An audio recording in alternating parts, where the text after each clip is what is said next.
In this video, we're going to draw some IV curves that capture the behavior of multiple circuit elements, and that will allow us to derive some design insight about the elements' behavior in relation to each other.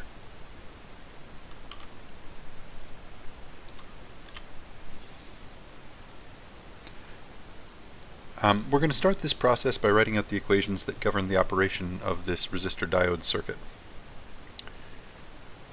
The only interesting deviation from how we wrote them last time is that I've reframed this equation that describes the diode drop, or the voltage drop across a resistor, into this equation here, which expresses ID as a function of VD.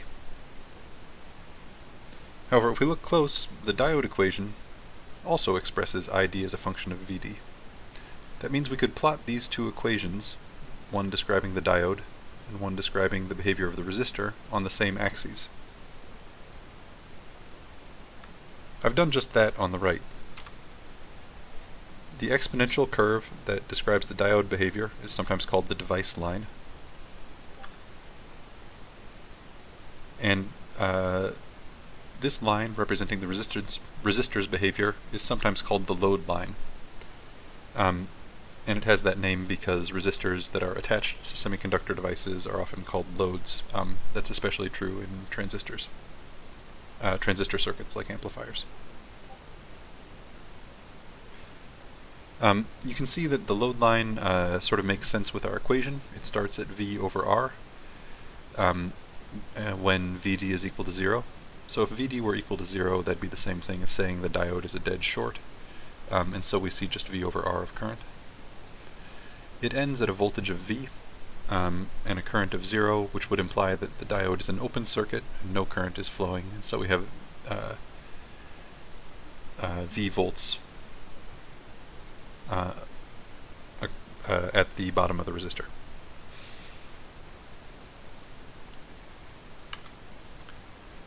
Both of these lines need to be true when the circuit is operating.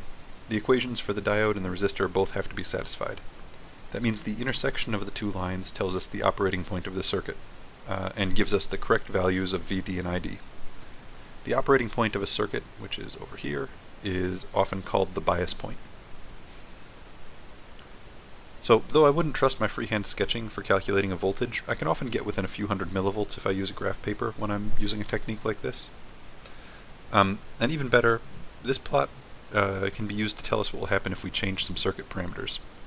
So for instance, you could wonder how this circuit would behave if we changed the resistor.